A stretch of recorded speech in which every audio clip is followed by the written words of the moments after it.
the great solution that people think it is for the long term.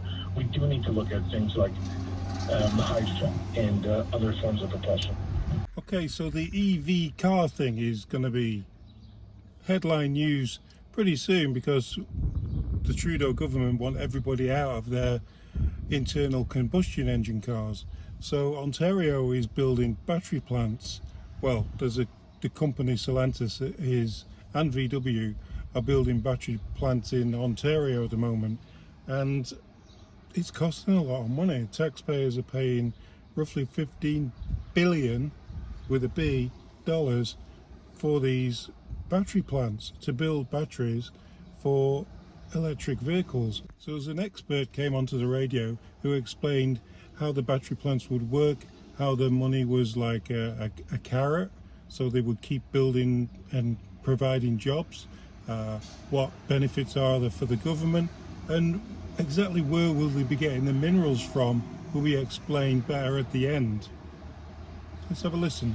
In 2010, when both levels of government agreed to bail out General Motors and Chrysler, who were in trouble at the time, we wrote them a $13 billion check. That was a check that said, please, emergency funding, let's see if you can stay with us, and they did. This is a little different. The structure here is, together the two levels of government are giving about $1 billion on the construction of the plant. The plant costs about $5 billion. And then every year that plant is going to manufacture $10 billion worth of batteries. And every year they're going to report that battery production to the two levels of government. On every battery, they're going to get $45 per kilowatt hour, which probably means around $1 billion or so a year of tax breaks and credits.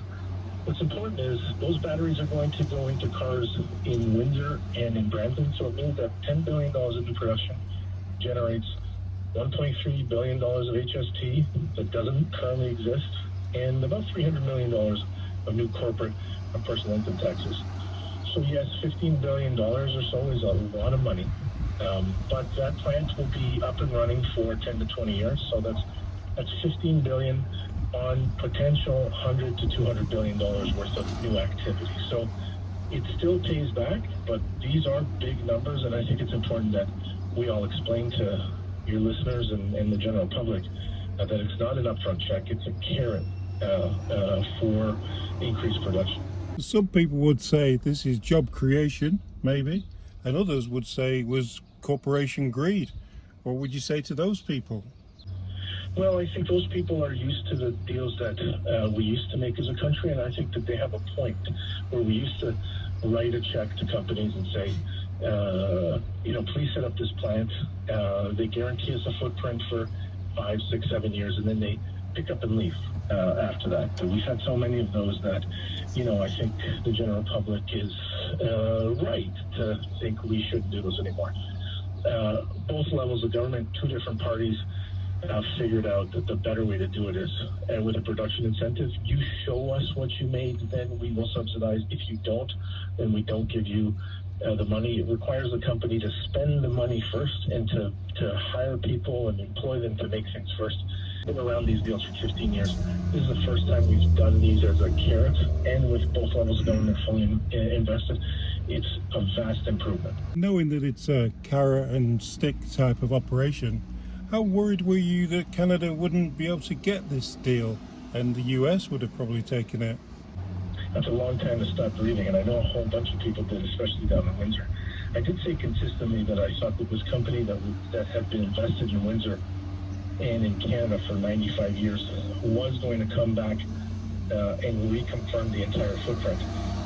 But we did challenge my sleep for a while. The thing that we were worried about is that they had only stopped the construction of one part of the facility, and that with a partial investment, I was worried a little bit up this end of the highway. That company makes lots of cars in Brampton, and if they were going to pull back because we couldn't come to terms on a piece in Windsor, well, the plant in Brampton is again a $10 billion a year engine that employs up to 15,000 people, including parts and cars. So I'm very happy And what we have here is the full commitment again.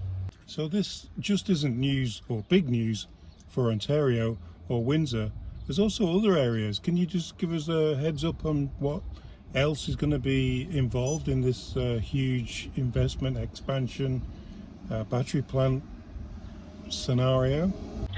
Sure. You know, I spent the better part of a week, 2 weeks ago up in Northern Ontario that for the first time, I think, has a claim to being part of the automotive sector.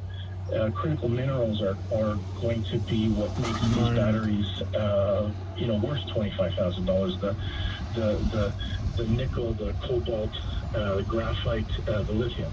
And when you have a battery plant close by, those companies are going to be buying, millions of metric tons of the stuff that comes out of the ground and selling them in cars to Americans. And so I think right now, when we draw the automotive map in Canada, it really is kind of a Detroit to the east end of Toronto. But I think 20 years from now, when we redraw it, it's going to include a lot of Northern Ontario and a lot of Quebec. Hopefully, some of Alberta as well, because I think there's some real lithium opportunities there. So the big question is, as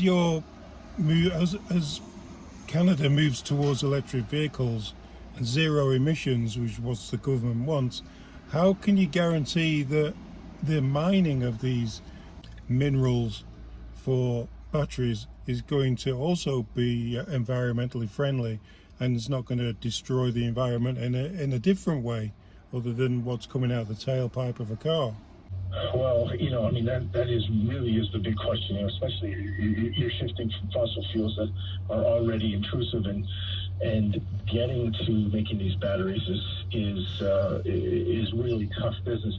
We do know that as part of this negotiation and this deal that the feds and the province of Ontario have announced a month ago, that they are going to work together on the infrastructure and the extraction at places like the Ring of Fire. And they have a very specific table looking at all the stakeholder groups and bringing them in to make sure that we don't jump from one form of transportation that is tough for GHGs to another one that might have clean vehicles, but that the process is really tough.